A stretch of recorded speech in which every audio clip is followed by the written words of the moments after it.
The old idiom "second time's the charm" would be the perfect embodiment to depict Filipino superstar Geje Eustaquio's professional mixed martial arts career, as Lady Luck seems to be on his side in every one of his rematches.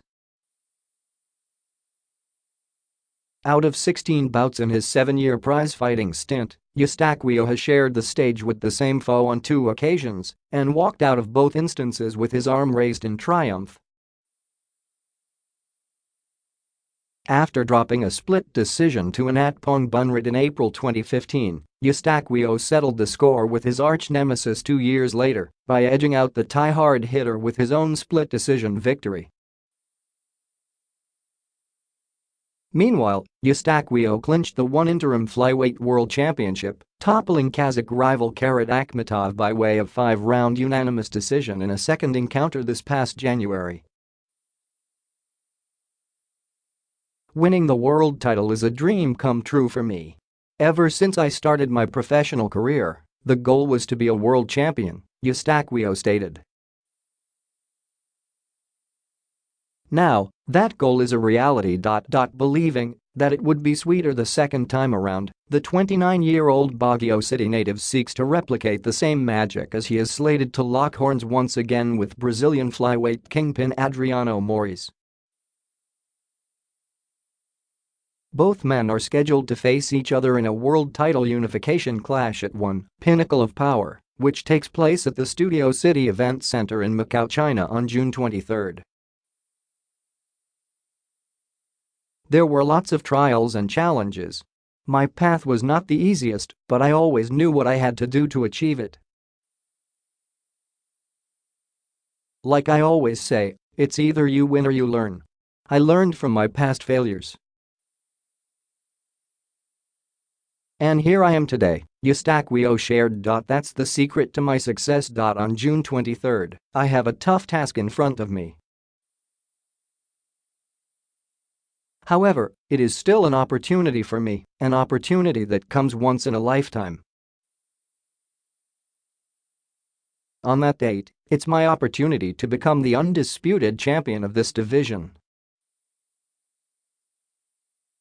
And I am coming for it, he added. Eustaquio and Moraes stood opposite each other for the first time in September 2014, when the two collided for the inaugural One Flyweight World Championship. Moraes derailed Eustaquio's championship aspirations as he found a way to counteract his opponent's striking prowess in the second round and then forced the 5'5" Team Lackey representative to wave the white flag with a guillotine choke. Eustaquio admitted that it had been a tough defeat to digest, but he pointed out that he took a lot away from it by viewing it as a learning curve.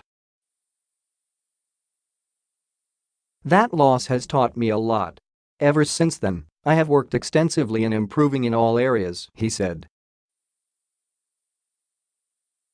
I have worked extremely hard to get to this point because deep inside, I knew we would meet again. Now I can finally give him a better fight. Since his initial meeting with Moraes almost 4 years ago, Eustaquio stressed that he has grown tremendously as he has matured and expanded his skill set. I have evolved as a martial artist since we first met inside the cage in 2014. I know that it will be different in the rematch against Adriano Moraes. The second bout against Kairat Akhmetov is a testament that I am no longer a one-dimensional fighter. I trusted my team, and in the bout against Akhmetov, one of the things we worked on was how to bring the bout back to the feet, he explained. In his upcoming rematch, Eustaquio expects that the Brazilian submission specialist may look to focus on using his other skills. This time around, I have a feeling we will be standing more. I think he will want to stand and trade with me to test his striking, he reasoned. If the going gets rough, then he can focus on taking it to the mat. The same principle applies to me. I want to test my jiu-jitsu skills too, and what better opponent than Adriano Moraes to do so against? According to Eustaquio, defeating Maurice to become the undisputed flyweight world champion would be the proudest moment of his career. This rematch is very big. It is the biggest of my career, no doubt. I am treating this bout as the most significant of my time as a professional mixed martial artist, but because of my hard work and preparations, all that is left is to give the performance of a lifetime.